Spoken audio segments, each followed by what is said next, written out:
Looks like Twitter doesn't want to work today. Oh, well. All right. What's up, everyone? Welcome back to the channel or wherever it is that you're watching. Now, if you're watching on any time other than May 23rd at 3 p.m. Eastern, in other words, if you're watching on a replay, you're going to want to go ahead and skip this part and jump to about the 10-minute mark, because we're going to be doing some live like interactive giveaways and stuff like that. And it's not going to be very beneficial to you if you're watching in the future, because you weren't here. And before you do that, though, I do need to ask you one question, and that is, what the hell's wrong with you? Why would you not show up here on for the live, to be here live? Because that's when the cool stuff happens. That's when you get to talk to our guests and myself. It's when you get a chance to win some giveaways. So to make sure that that didn't happen, I can only assume the reason that you aren't here live is that you forgot to, that you didn't know about it and you forgot to show up. So click the subscribe button, and that way you won't miss any in the future. And now you can jump ahead to the 10-minute mark. For everybody else, welcome aboard. Please, when someone gets on, let me know how the sound and picture quality is, so that I know that I'm not talking to myself, because that's unfortunate when that happens, especially in public like this. Yeah, so let me know how that is, and then we will get into a giveaway. We got somebody on Instagram, which is a fucking miracle, because nobody ever watches on Instagram. So hello, person on Instagram. Sound and picture are good. Good. Bojan says, if I don't win the giveaway, the game is rigged. That's America for you right now. If you don't win, it was rigged. So, all right. People saying the sound and picture is good. So let's jump over here so we can get into the giveaway and then get into it with today's guest, because as usual, we have a lot we want to cover today. Now, what you're looking at on your screen are two handsome gentlemen on the left and the legit merch store on the right. And you will be able, this is where you're able to get some nice legit merch, swag, what have you. We've got coffee mugs, t-shirts. Actually, somebody today from, I believe it's from Bangladesh, sent me a picture of him wearing his legit backpack, and yeah, I thought that was really nice. Tote bags. We got a license plate, a golf ball that no one ever chooses, a mouse pad, and some other great stuff. And we're going to be giving away one piece to one lucky winner in just a moment. So what I'm going to ask you to do is type in the word news in the chat, in the comments, whatever it is, wherever it is you're watching. And we're going to let that go for 3 or 4 minutes, and then we'll choose a winner. Now, gentlemen, I have to warn you, if you wear legit merch in public, you will be hounded by women. You'll be like a celebrity. You'll be like Elvis in the 50s, and they will not be able to keep away from you. It's just like this gentleman here had a problem with. So be fair warned of that. And for the record, none of that's true, unfortunately.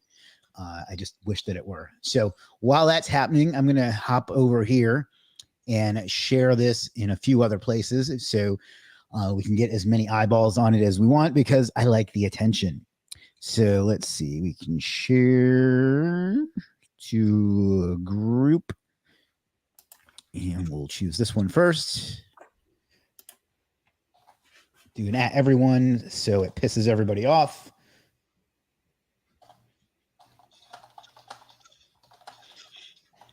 Lots of people saying news. So that's good. We have people that want to win.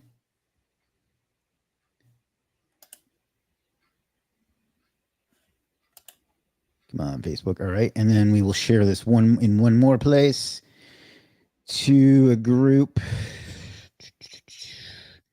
We'll share that to the legit group.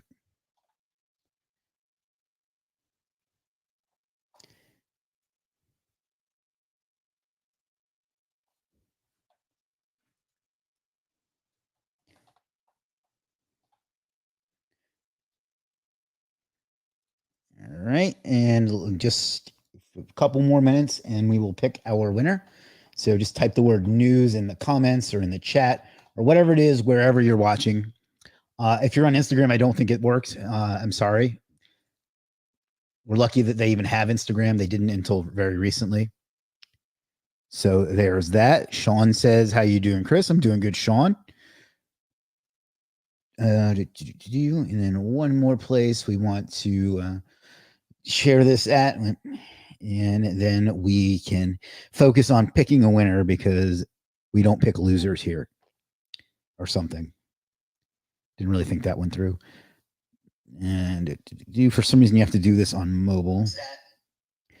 I don't know why.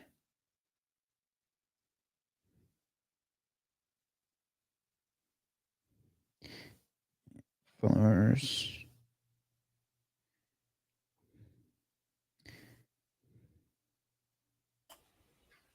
I like how someone requested nose tape for the merchandise now. You know, it's funny that it's funny that you mentioned that. I've been asked so much about what that is and what it's for and stuff. I am actually thinking of like coming up with a line of it because your branded nose tape merch, huh? Yeah, like I don't want to deny people the opportunity to give me money. There you go. So I get asked about it a lot. All right, we're going to go about 2 more minutes. So that way the folks that are just coming in now will have a chance to participate. Pimple remover tape. That's not what it's for. There is a similar product to that. So I've had people ask me if that's what it's for, but no, what it's for is it aligns, it like holds your nostrils open. So you get more oxygen per breath and it'll lower your heart rate throughout the day. So you'll rest better. It sounds like bullshit, but I think the minute you put it on, it feels like you've been breathing wrong your entire life. So I do the mouth tape at night too. And that's been super helpful. That's what I've heard. I'm kind of afraid to do it, to be honest. I'm afraid it'll give me nightmares. Like, I'm not joking. Like, I feel like I'll be like, wake up and think I've been kidnapped or something. So I have ones that have a little tiny slit, like right in the middle. So it's not like completely covering you, but it works. It forces you to breathe through your nose. And I actually sleep a lot better with it that way. Yeah, that's what I heard. I may just suck it up and try it. But it feels creepy to me, but science is science. Exactly. So, all right, less than a minute. We're going to go till 3:08 Eastern. Lots of people saying it was a good turnout today too. I'm happy about that because it's a real bummer when you do these things and nobody shows up. I never understood that when I was in college and like professors would get pissed when there wasn't anybody there. Like if there was a day when not as many people showed up, but now I get it. Joe, I know that's not exactly how that's pronounced, but that's what we're going to go with. I apologize, but how long should I tape my nose if I got one? I put one on in the morning and then one on before I go to bed. So that's more than it recommends, but I keep it on all day to the point where I've forgotten that it was on and I go some places and I'm getting these kinds of looks. So Andrew said I used a CPAP until the wife cranked the hose. Oh, that sucks. Those are expensive. And here I think you have to have like a prescription or something not a prescription, but like, I don't think you can just go buy one of those here. I think you have to have like a doctor recommend one. I could be wrong about that though. All right. That's it. Let's please stop saying news now because it'll get annoying. We are going to pick our winner and then we will introduce today's guest. Thing trying to kill me. All right. And I believe that is a 2-time winner there. Peaceful Islam. Congratulations. Let me save that so I can send it over to the team. What you are going to do, my friend, is go over to shop.legit.com and choose whatever it is that you want. Somebody says fixed. Choose whatever it is you want. If it's a piece of clothing, note what size it is, and then you're going to come over to Legit Proper. Let me just bring it up here. Always afraid to like type in my browser on a live stream because you never like it'll suggest everything that you've ever exactly. And then what you're going to do is start a new chat, tell them that you won, tell them the item you would like. If it's a piece of clothing, let them know your size and tell them your mailing address and they'll get that right out to you. So congratulations, Peaceful Islam. So let's go ahead and get into it. That's not the right thing. That's what we wanted. All right. Now, if you were one of the people I told to jump ahead to the 10-minute mark, welcome back. You just missed some really fun stuff, but we now know that you won't do that in the future. As for everyone else, welcome to the channel. I am excited to have today's guest, Brian Winum. Funny story with Brian is he's been a customer of Legit's for some time, and I only realized it when I was at an event I knew about Brian and I knew about the customer. I never made the connection that they were the same person until I was at an event and he mentioned the name of his business in the presentation that he did. And I was like, holy crap. And like, I messaged our team on Slack what was going on and said, one of our biggest customers is like talking right now. So I never made that connection. And I just found that very amusing at the time. But Brian has some great stuff he's going to talk to us about. And as usual, the best part about having great guests like Brian is it means less work for me to do, which is really my goal in anything, is to do as little as possible and get the maximum amount of gains. So Brian, how's it going? Excellent. Thanks for having me on. Happy to take the steal the show from you and take the workload from you. It's not hard to do. I'm not very entertaining, so thank you. But you've done a lot. So can you maybe just tell us your origin story and then how you got into it and then what you're doing now and just kind of introduce yourself that way? Yeah, 100%. So my name is Brian Winum. I am an agency owner, an agency partner. I've been doing this since 2000. Our company's been in business since 2007 or so. Been doing this for 20 plus years at this point. I originally got my start right out of college in the insurance industry. And that's what I did for years and years and years to the point where I owned my own commercial insurance agency. Ended up getting rid of that 2004, 2005, around there, and had a no-compete clause. So kind of had to figure out what to do from there. My background was in computer science and marketing.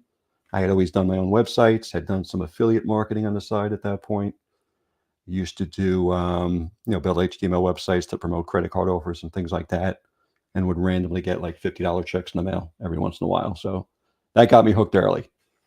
But I did have I needed a job, needed things to do, didn't have my agency anymore.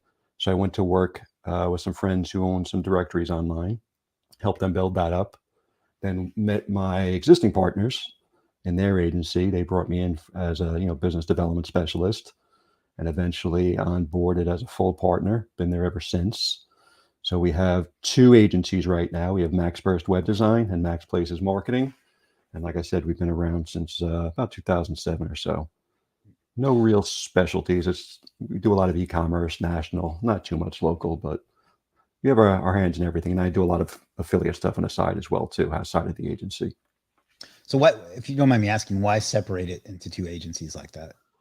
Just for branding purposes. We wanted people who were coming in for, strictly web design stuff, and they didn't want to even deal with any of the other stuff. And then we had other people who were already had a website, didn't need that end of it, and wanted to come in for, just the marketing end of things. So it just helped us kind of segment a little bit when we're doing our marketing campaigns, ranking for the individual keywords and stuff like that.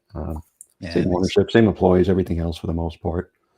Okay, so it's like branded, but yeah, it's not even technically like separate businesses. It's just like separate brands. Exactly, correct. Yep, makes a lot of sense. Yep. And you said you don't, since you don't focus on a particular thing. How do you go about finding your business?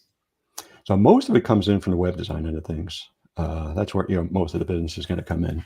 We get a lot of stuff coming in. We are Shopify partners, so we get a lot of e-com stuff coming in. They refer a lot of business to us. We've done a lot of partnership marketing, where we've developed relationships with other agency owners who maybe don't handle e-commerce type stuff or don't handle the marketing end of things that are going to be referring business to us. We've been around forever, so we have a lot of search volume coming from the New York City area and things like that. We're actually on Long Island, New York, and we do have an office in New York City, so we get a lot of traffic coming in from there.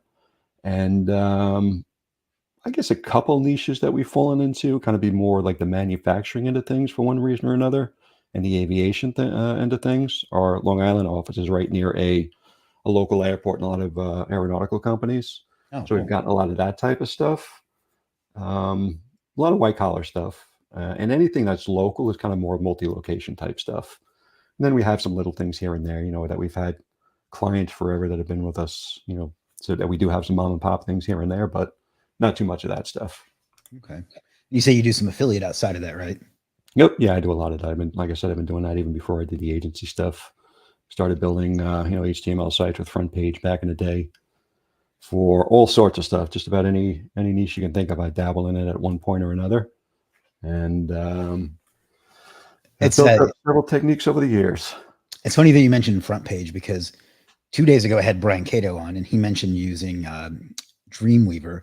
And then the week before that I had Derek Pearson. He mentioned Dreamweaver. So this has got to be like the most that old school HTML builders have been mentioned on SEO in forever, Really? basically.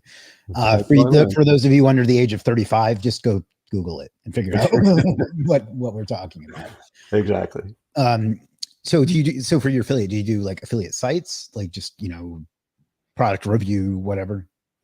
So a little bit of everything. I guess kind of what I'm known for in the industry, were Google News sites, Google News networks, that type of stuff, where I built a lot of hybrid type networks, hybrid type directory type news sites that I was able to monetize with tons and tons of methods, whether it was display ads, product reviews, like you mentioned, guest posts, any type of monetization I would just layer on top of it. Whatever I could play around with it, whatever's going to make me money, I'm willing to work with. Yeah. I like we were talking about at the beginning, right?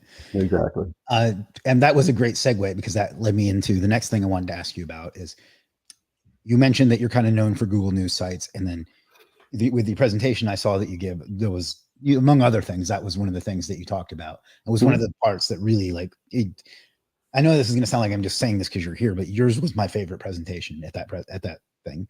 No offense to anybody else, I enjoyed most of them, but it was stuff that I could see me using more than some of the others. And the one that I really liked was what you talked about with the Google News sites. So can you just explain what a Google News site is, and then talk about as much as you want, or little, reveal only what you're comfortable with, but yeah, how you use them, and what, why people should use them, and so on.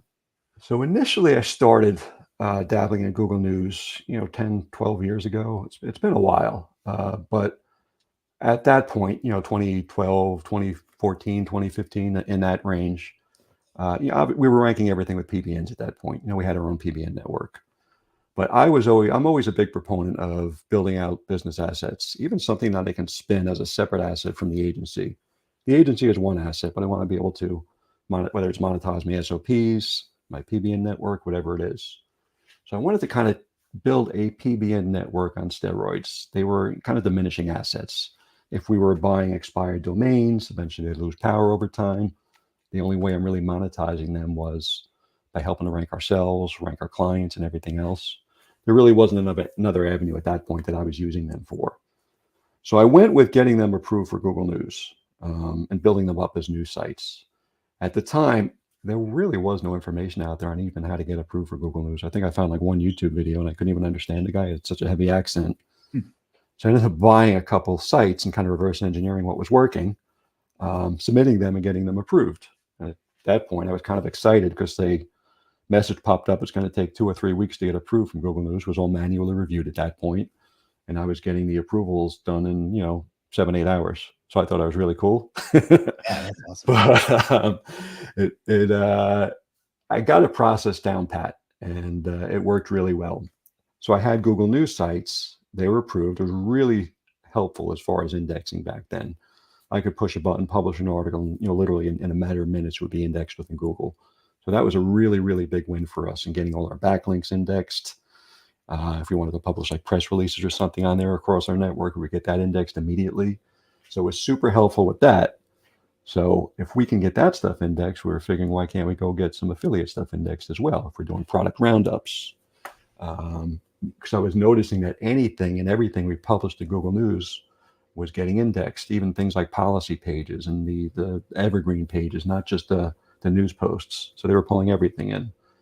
So we figured, okay, let's put out these articles. Let's monetize them with AdSense or display ads. Let's do some roundup articles, product review articles. And little by little, they started making money and growing. And we just started to kind of layer techniques and strategies on top of that to kind of really power it up over time. And I think maybe the first time I kind of shared in public what I was doing was at an event that Stephen Kang threw in like 2019 in Vegas, where a bunch of people heard me speak about it. And things kind of really took off from there, where, some big names in the industry kind of took what I taught them at that event and then kind of ran with it. And then, I've been in touch with those people and everything else, and just kind of building up my strategies from there across the board for my affiliate sites, my own sites and everything else. I kind of created a framework. I call it the authority amplifier, authority stacking, where I'm able to kind of stack all these different techniques together to really kind of give Google the signals that it's looking for and kind of future-proof my sites. And it's worked well for me so far. Awesome. Now, in case there's somebody that's watching that doesn't know, can you just kind of briefly explain what a Google News site is? Sure. So a Google News site, it was a site that you would have to meet certain requirements and submit it through the Google Publisher Center. You would actually go in there, let Google know, what niche your site was in. Obviously provide the URL, your news feed, and everything else. And they would actually manually review it up until about 2019. They would go in there, look at, and make sure everything was in place. It literally had to look the part of a news site. So you had to have some sort of authorship in place. It had to be a newsy looking site, whether it was like a magazine theme or a news type theme. You had to have specific policies in place that Google was looking for, like a privacy policy, a contact page, and things like that. So you had to kind of be upfront and look the part of really being a news site. And they would even give me feedback when I was submitting these sites on little things here and there, like what exactly they were looking for. So it was super helpful to kind of get that feedback from them. Little things like they would tell me they would scan the site and make sure that it was at least 51% unique content. If it was below that threshold, they deny the site for Google News approval.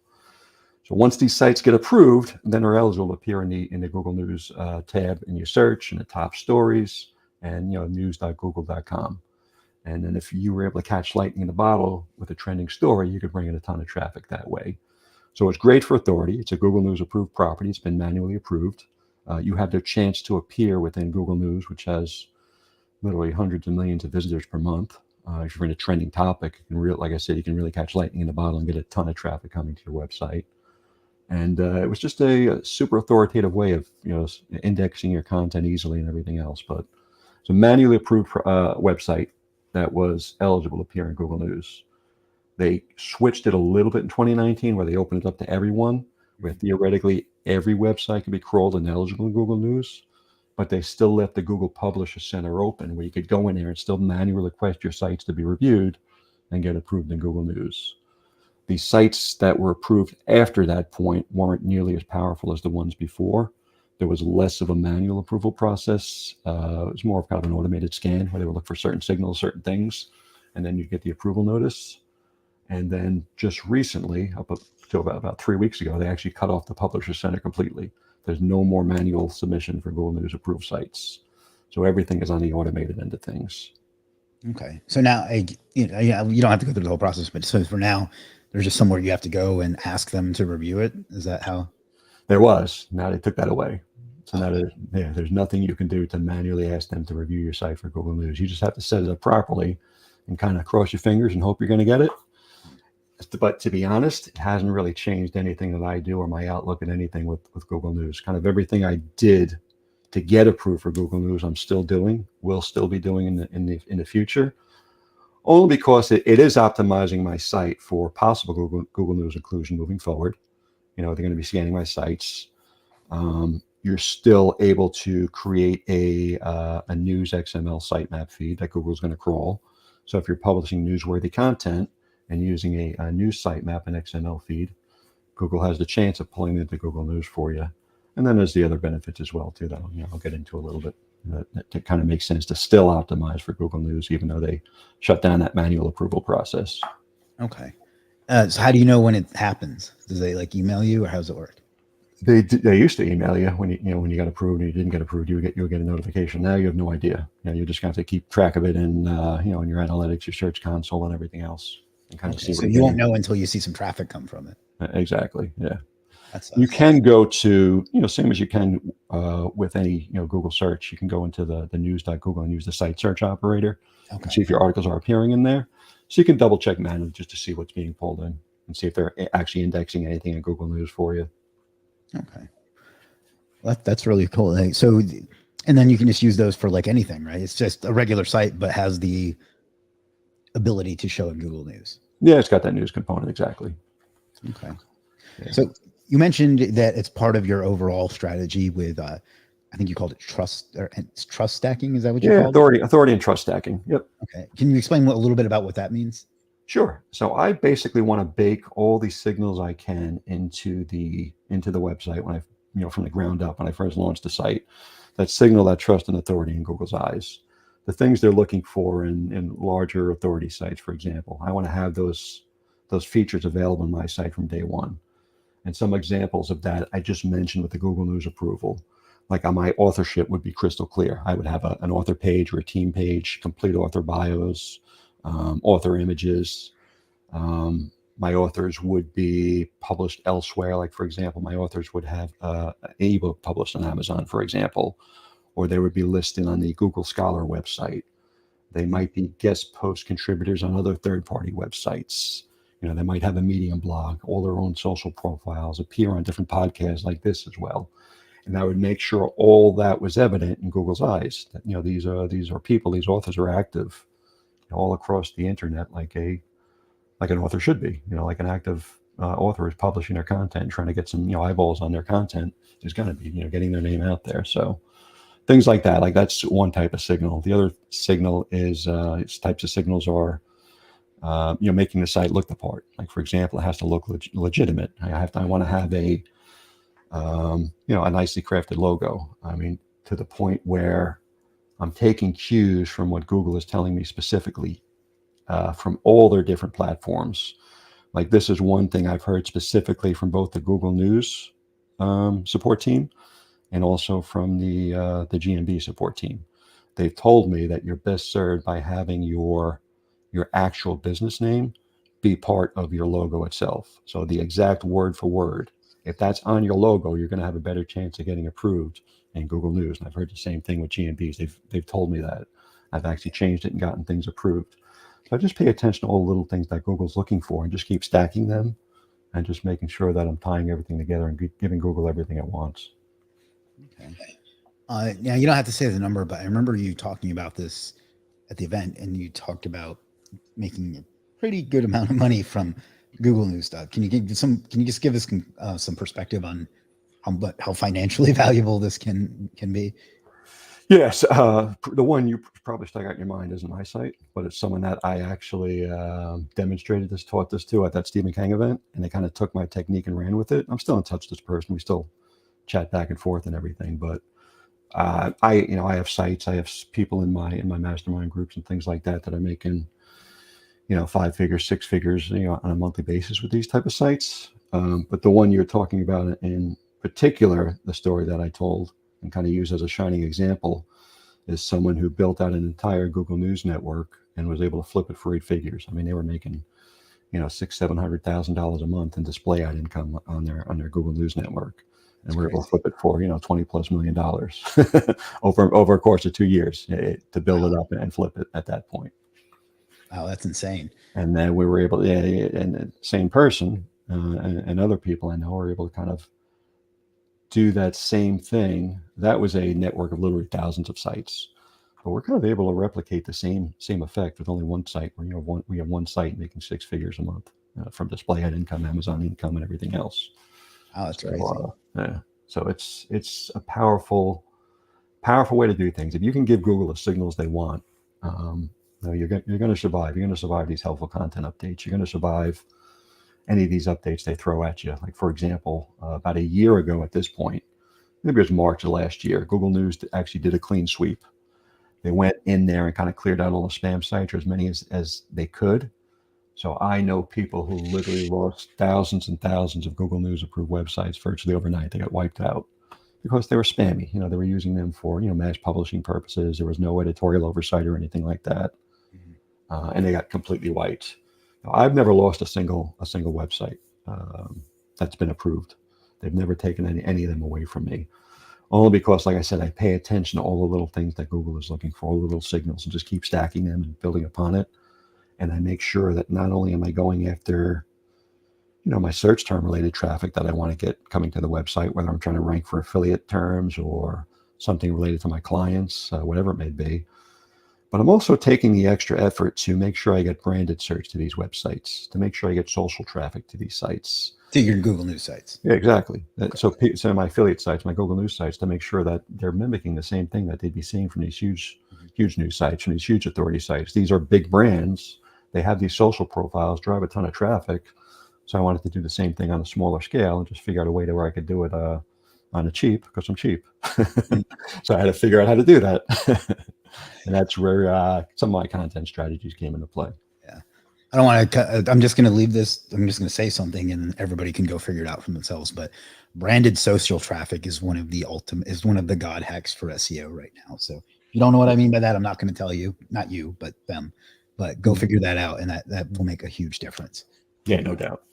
And that's the first thing I want to do when I'm launching these type of sites. And the way I've kind of structured my, my strategies, it's kind of, like I said, it's kind of like a framework. I can pick and choose what I want to use for any particular case.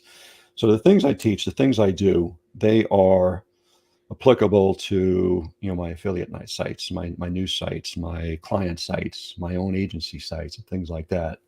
So the techniques I pick and choose from, the signals that I'm sending to Google, I use across the board for anything and everything. I want to make sure everything's dialed in properly. I'm not leaving anything up to Google's imagination. Yeah. Like when I talked about the authors, how they have a published ebook, how they're on podcasts, how they're on, guest post authors on third-party sites and things like that. All that stuff is tied together via schema, so Google can find it and see everything, and kind of make that correlation between, all the different avenues that this author is published on or listed on or something like that. It sounds like what you're talking about is what a lot of people in SEO call EAT, right? EEAT. Yeah. So that's the whole thing. All my techniques are aimed at satisfying those requirements, just making sure that not only do I look the part, but I'm giving Google those signals they want.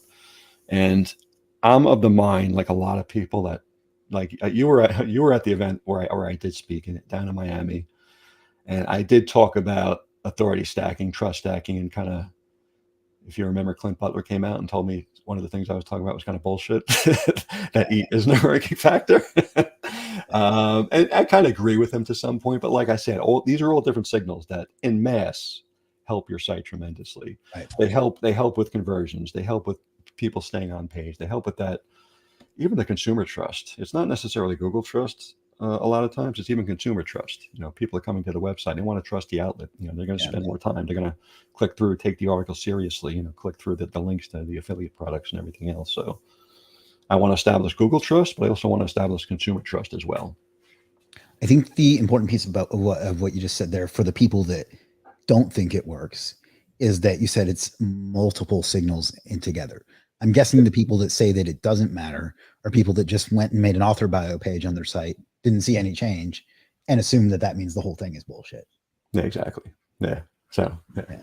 That's it's everything, whether it's the way the website is built, the way the authorship is set up, the way the content is published, the types of traffic that are coming in, the type of backlinks that are coming in. They all play a part in building up that that expertise, authority, and trust across the board for Google to take a peek at, and also for your website visitors to kind of notice as well.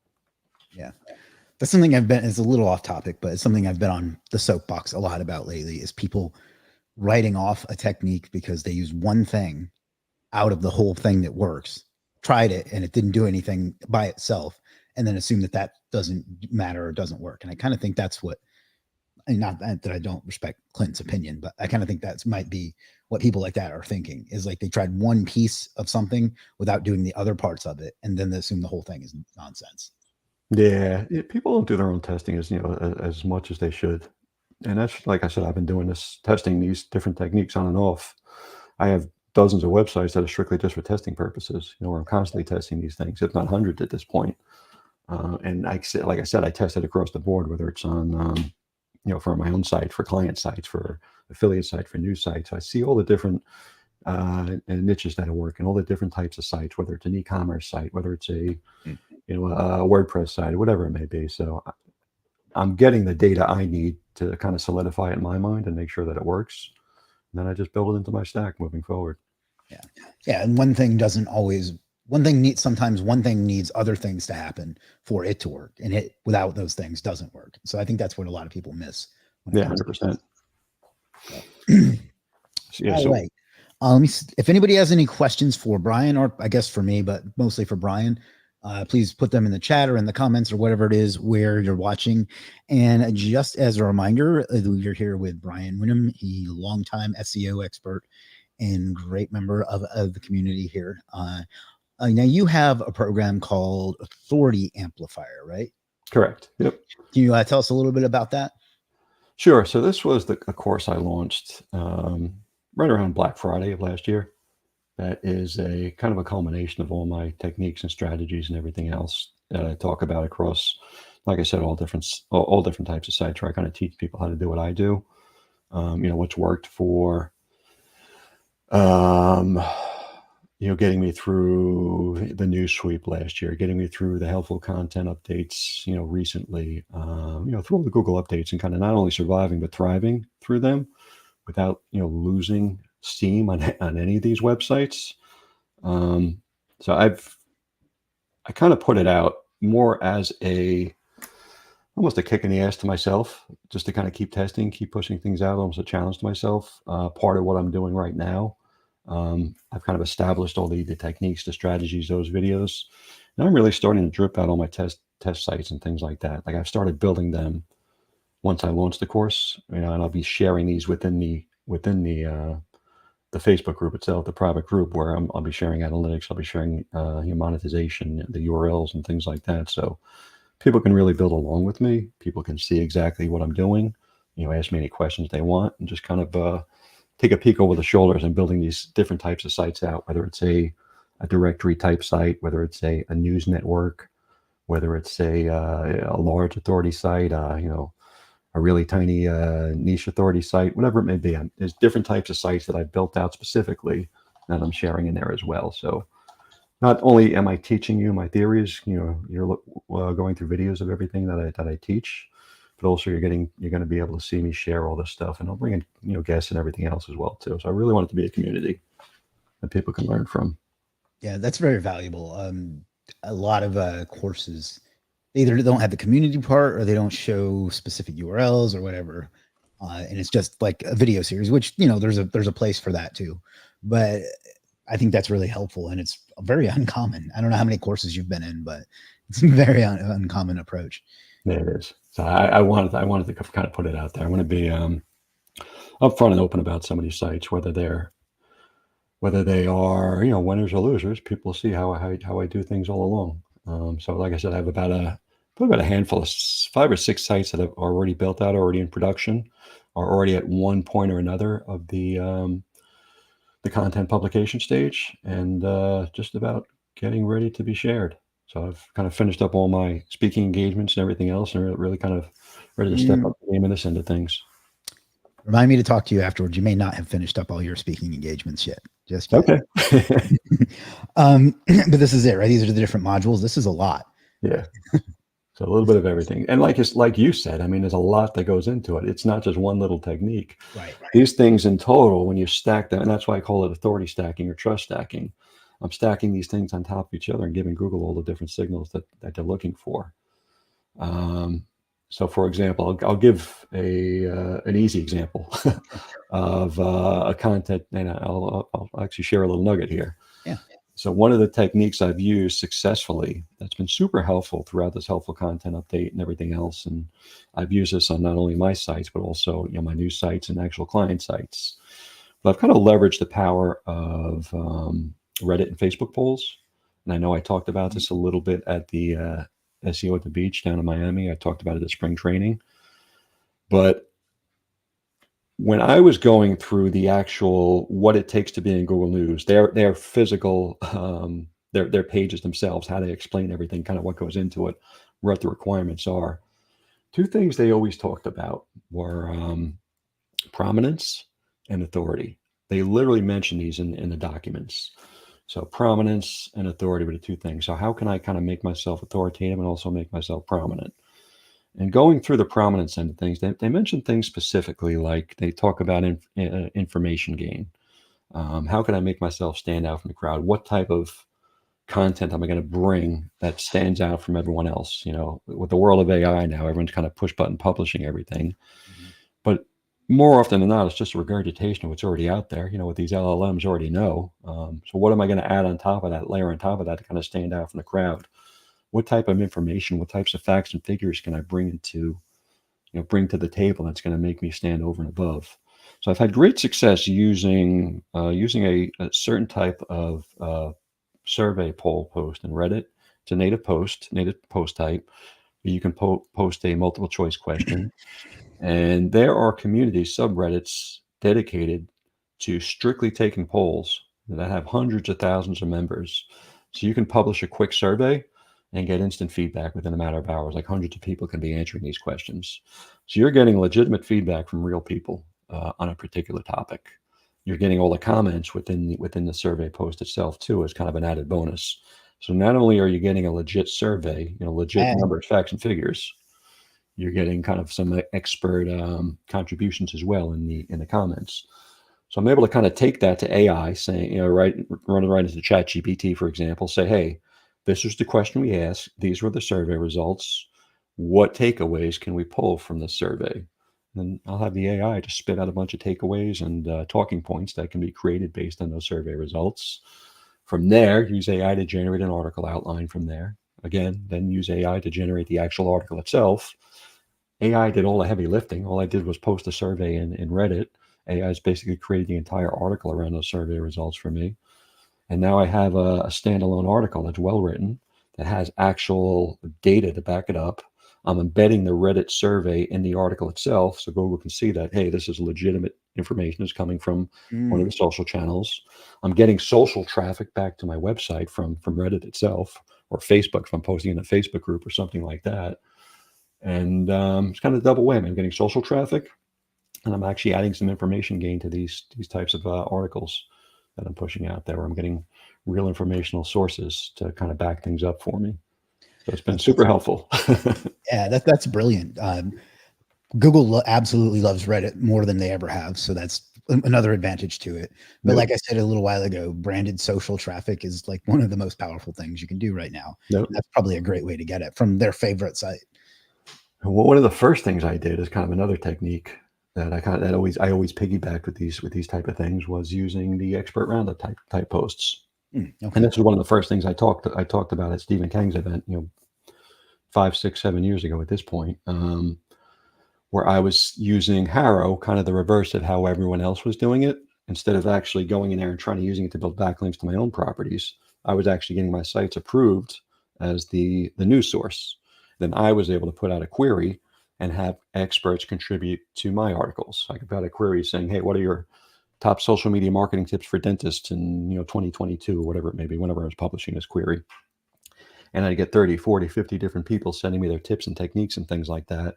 And literally all I had to do was copy and paste a listicle and instant article. I'd create a little intro, a little outro, and I had an entire article of unique content with unique tips and techniques and everything else. And all these third-party experts that I could link out to, then these people would be sending me free backlinks. They'd be mentioning me in their press releases. They'd be putting me on there as seen in the press pages on their own websites and things like that. And when I was listed on Harrow, before they even submitted their answer to me, to my query, they'd be Googling my brand name just to kind of see what type of outlet it was. Yeah. So I'd be getting branded search traffic right out of the gate. I'd be getting these expert contributors who eventually down the road would turn into other guest post authors and maybe lead to other opportunities, or if they wanted to be listed on other sites of my network and things like that. So it opened up a whole world of different authors to me and different guest post opportunities and everything else. Plus I was getting free backlinks, free press, and getting that branded search traffic, which was huge. So I can get social traffic, I can get branded traffic, and then I'm building out my sites with SEO friendly content to get the regular search traffic coming in. So it's kind of the triple whammy. Get everything I want, give Google those signals. I've been on the other end of that before. I've gotten asked to give quotes like that, and I've gotten links that for myself that way as for being quoted too. So it's interesting to see what the person on the other side of that was likely doing. So I have, I'll say most people have probably requested a guest post inclusion on one of my sites at one point or another. Like I've seen tons of names that I recognized. I didn't know they were submitting it to me specifically. It was under my author's name or the editor's name for the particular site that I was requesting for. But yeah, hundreds and hundreds of SEOs that I recognized through Facebook and everything else have requested links from my sites at one point or another. It's funny. Yeah, I've gotten, like, when I get put in some of those, I would look through it once it got published and I'd recognize half the people in it. Yep. So I actually, like, I don't know if this is true, but like I got to the point where I felt like they weren't that effective as a backlink because there's so many people on doing the same ones. You know what I mean? Exactly. It was better for me though, because I was Yeah. getting, like I said, I was getting the Yeah, traffic. I was getting the links and the press releases and everything else. And the other thing that I would get out of that was leads from my own agency. I'd be getting people submitting queries who are like CMOs or the marketing officers of Fortune 500 companies and big wigs from those different companies and things like that. So I'd be able to kind of connect with them and link up with them a little bit and talk to them about my other networks and make a kind of a warm referral for myself as the news outlet to myself as the agency who was helping to run that news outlet. Not that they knew that connection, but I was giving myself a warm referral to someone who might need SEO help. About all of this is how everything you do has seemingly like layers to it. Like you don't just get one benefit from one thing. You get this and you get this and you get this and you get this. I think that's really I don't even know what to label that as. Diversification, I guess. Yeah, exactly. It's really important. It's something that a lot of SEOs aren't great at. Like they tend to have tunnel vision on one particular thing, or once they decide which tribe that they're in, that's the only thing that they do. So I think that's one of the reasons that this is so appealing to me, is that it's very versatile, because I don't mean this to sound arrogant, but I don't have time to dedicate to any one particular, to something that's only going to get me one benefit, Yeah. And that was my whole goal when I was building. Like I said, I wanted to build these out as assets. So every little wrinkle I can layer on top of it is just going to make it more valuable to me or to someone else who may potentially want to buy it moving forward. Like I said, it's not necessarily relying on just one source of income or one source of content generation or something else. There's multiple things that they can fall back on. If one thing fails, there's something else that's going to keep it going. And like I said, that diversification thing has been key to what I'm doing. I've been trying to layer as many different types of these strategies in, and just make sure that I test them out, they work, and then I work them into the the overall big picture of what I'm doing. Yeah, that's brilliant. Now, who is this course for? Is it do you have to have a certain knowledge, like what it helps? It helps if you built out a small site here and there. You have some WordPress knowledge or something like that for sure. I'm not going to teach people how to build a site, how to put together a WordPress site or things like that. Plenty of YouTube videos for that. Yeah, exactly. You go out there and do that. There's plenty of other information you can look at. But if you kind of have the bare bones basics down, you've done it at some point or another, whether you're an agency owner, whether you're an affiliate or anything else, just something you're going to take out of this. Like I said, I use these techniques the techniques I teach in this course, I use to generate leads for ourselves, for our clients. I build out all different types of websites that I talk about in here, whether it's directory websites, entire news networks, individual news sites, focused authority websites, the smaller niche sites and things like that. So no matter what type of site you're working on, these techniques apply to it. You just pick and choose what makes sense for your particular situation. Nice. Shannon says we can learn all this in the course. Yeah, It's got a lot of it's like pretty much everything we've talked about today. You can kind of see the different modules here, and I assume there's probably more that's not even on here. So yep, there's always adding more to it. Yeah, I mean, just looking at this list, that's a great deal. So check that out at authamp.com for those of you that are interested. I think it's well worth the tiny investment that's required. I'm sorry, I don't know what you're saying. If you can translate that for me, I'd be happy to answer it for it, but I don't have it. I don't know what you said. You now for your sites, I think I know what the answer to this is based on other things you've said, but how much AI content do you use on your news sites, if any? All of it is AI now, for the most part.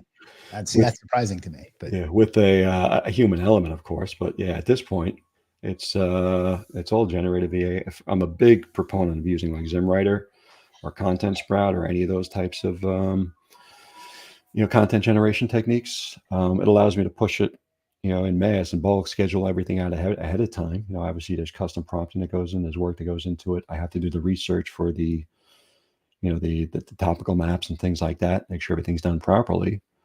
But the vast majority is done via AI at this point. Okay. I really am surprised, because I had a feeling you were talking so much about, authors and signals and stuff like that, and the unique content. I was real surprised at your answer there. So that's interesting to me. Yep. You mentioned ZimWriter, Matt. I want to make it easy. You mentioned ZimWriter, Matt was actually on the channel a few weeks ago too. Yep. So Yeah, we just did actually a small private mastermind in out by him in Detroit over this past weekend. Oh, So okay. it's just fun to sit down and talk with him, and excited to see what he's got in the roadmap moving forward. And he was super helpful with giving feedback on some of the things I'm doing, and some of the other members. We just did just kind of little group roundtable on how we're using AI in our different workflows, on a day-by-day basis, things like this. And he was giving us feedback on how we could kind of use Zim to the best of our abilities to kind of take advantage of all that stuff, or if not Zim, something else that we could use. So he was super helpful like that. Great guy. Yeah, he really is. What I like about him is that he's not like an Ahrefs or a SEMrush or something like that. He's just a guy that created a tool that he liked, and now he sells it. Yeah, exactly. I mean? Exactly. He kind of fell into it. Yeah, exactly. He doesn't even have a background in SEO or anything like that. It's just he's created a great tool, and you're right, he is a really pleasant guy. So. Yeah, from being a patent lawyer to Zim writer. Here we go. David asks, do you cover Zim workflows or topical mapping in the course? So the topical mapping is in there already, kind of the ways I go about that. And the Zim workflows are definitely part of the over-the-shoulder stuff that I'm actually demonstrating with my new website build outs and everything else for sure. So all that stuff will definitely be in there, no doubt. Crafty Octopus says, you mentioned how you were able to leverage the use of AI, but are there any drawbacks too? I mean, that's a pretty popular question. Do you think there's downsides to AI content? I mean, if you're just using straight AI content out of the box without any, thought or strategy to it, 100%, you can shoot yourself in the foot. I make sure that, like I said, all the keyword research is done ahead of time. There's a strategy to it. I am trying to kind of humanize it as best as possible. Part of one of the things that I had talked about, or that I had kind of taken out of that, when I was researching the Google News, when they mentioned prominence and authority, one of the things they specifically mentioned was opinion-based content is what they're looking for. So, and that's part of what we do with humanizing the AI content is, using the I, we, us type stuff instead of, having it appear as the typical AI generated, third-party overview of something else. I want to humanize it and make it personal. Right. So that's what I'm doing with my authorship and what my prompting with my AI content. I'm humanizing it, making it opinion-based, and it definitely helps. And then I'm layering in the other signals on top of it to protect myself, like social traffic coming back to it, branded traffic coming back to it, and everything else. So AI is a great tool if you use it properly. Yeah. If you just copy and paste, you're going to get all that in today's competitive digital landscape bullshit. Exactly. Yeah. Yeah. Yeah. None of that. Yeah. It's also interesting that you mentioned that you humanize it by writing I and we. And I've noticed that I have something of a blog on my agency site, and most of it is, to be perfectly honest, is writers that I've hired that are good writers and stuff. But I've noticed that the ones that rank the best are the very few that I write myself. Yeah. And I think it's because I'm, and in my experience, I think that, what I mean, that I don't have enough data to say that that's true. No, exactly what you just said. I've seen the same exact thing. I've seen that correlation 100% across the board in my experience, based on what I've seen, Yep. Things like that, they make a huge difference in humanizing it and making it. And Google literally said in their news overview that they want that opinion-based content. So if you're presenting things as opinion and not necessarily fact, but sprinkling in third-party verified facts, like I said, or third-party verified metrics and surveys and things like that, you're kind of giving it to go from both ends of the spectrum. You're giving it opinion-based stuff, but you're also basing it on facts as well too, giving it that factually dense content, but with a kind of the personalized spin on it. I never thought of this before, but it's almost like when you were in college and you had to write a paper, because like they were big on making sure that you cited like good sources. Yep. But you also had to like give an original thought on the topic when you weren't going to get an A. So exactly. I always got in trouble, not in trouble, but the only thing I ever got points off for was that I didn't use enough sources. And I always thought, well, right. like, hey, why am I here to just repeat but now I'm out in the world, I kind of get it. But I've never thought of that before. But that's a lot like writing a college paper, if you think about it, just not as boring. Exactly. And this makes me money. That cost me money. Yeah, exactly. Costing me money even to this day. Yeah, no kidding. Gregory Ortiz says, what's up, guys? Loving this info. Brian is the man. Yep. Thank you. Love Greg. Great guy. Me too. Randy, the news guy, says, how are your site build outs going to change now that Google has announced they're no longer approving new news sites? Oh, Randy's late to the game. So I'm not changing anything, not changing anything. So there is no manual submission like Randy mentioned, but everything I would do to get it approved for Google News anyway still makes sense for meeting those, EAT authority and trust requirements to begin with.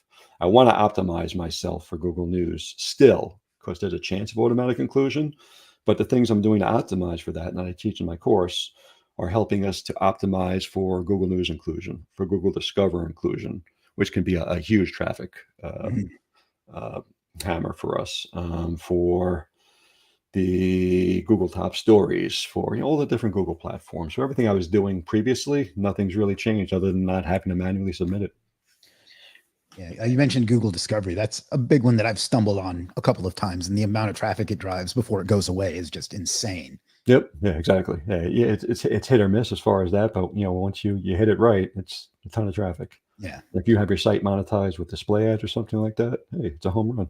Yeah, it tends to not last long, at least a couple of experiences I've had with it. But yeah, but there's certain things you got to have in place to make sure that you're even eligible for it. I talk about that in the course and everything else, and that's part of what it's not necessarily my new strategy, but the way I'm kind of explaining things a little differently now that manual approval process isn't there. I put a little different spin on why we want to still be doing the same things. It seemed like most of it was just good SEO, right? Yeah. Like, you know what I mean? Really like evergreen stuff, Yeah, like it's packaged as a strategy for Google News or whatever, but it's just good SEO too. Exactly. Yeah, it's good. Yeah, it's good for Google and good for the users as well. Yeah, there was and I won't to give a lot of details, but there was another presentation that was kind of private that was at the event that we were at. They talked about some Google Maps stuff, and a lot of it seemed like basic SEO shit to me too. Yeah, exactly. That's what it is. Yeah, it's really evergreen techniques, but you're applying it to a specific use case. Yeah. Well, also it's funny to me that people look at the stuff that they should be doing anyway as some sort of revelation. Right. I know exactly. Like before I ever knew what SEO was, like I knew that when I made a link in a blog post, because I was just writing to write back then, and I knew that linking, like putting whatever the thing I was linking to, the anchor text to being about the thing I was linking to just made sense. And that helped me get traffic back in the day before I had any clue what SEO was. So it's surprising to me that people treat the basics like it's some sort of new thing. But hey, the foundation of what we're doing is common sense. It's just in short supply in the world nowadays. That could be a whole stream on its own. All right, well, we only have a few minutes left. If there are any more questions for Brian, or again for me, I suppose you can drop those in the comments or in the chat or anything like that.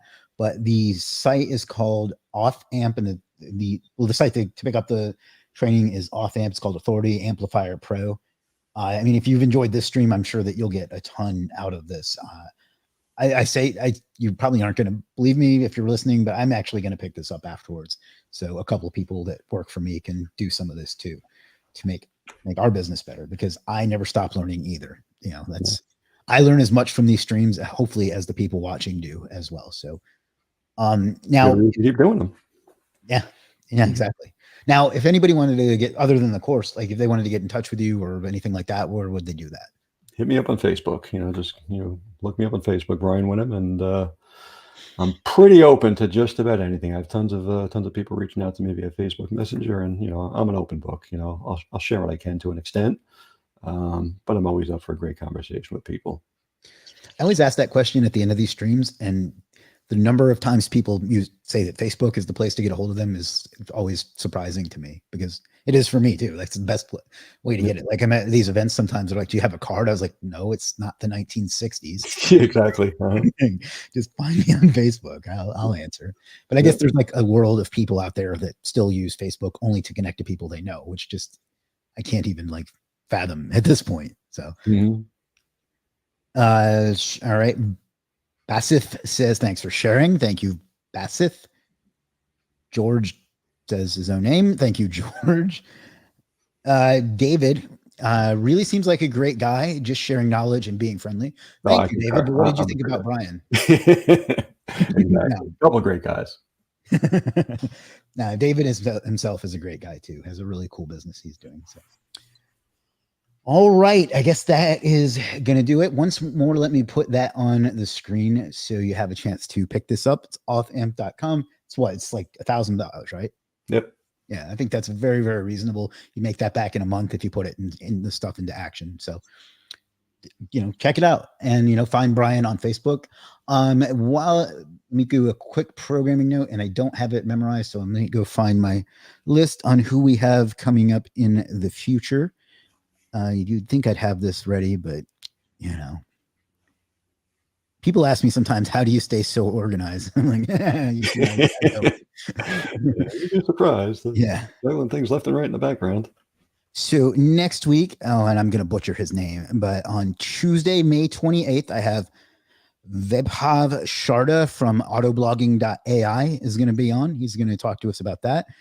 And then on the 30th, I have a newcomer in Akira, Koroshlova. She's going to talk to us about foreign SEO, and she's somebody that Mad Singer suggested that I have on. So I think she'll be great too. So awesome. So love Mads, great guy. Yeah, me too. He was on. He recommends it's got to be a winner. Yeah, he was on maybe a month ago as well. So, all right. So if you enjoyed this, please pick up Brian's course and do me a favor and click the subscribe button so you can be notified of when there's new videos and new live streams drop. I'm told that if I ask for this in a video, that people are more likely to do it. I've never seen anything that supports that in the numbers, but it's a pretty easy thing to do. And like I say, we have 2 great more streams coming up next week. And I want to thank everybody that took the time to watch today. There's a lot going on in the world. You have a lot of options and ways that you can spend your time. And you chose to spend an hour with us today. So that's something I will never not appreciate or never take for granted. So thank you for that. And last but not least, figure out what you want out of life and go out and get it, because you owe it to yourself and you owe it to the world. I'll see you next week. Peace.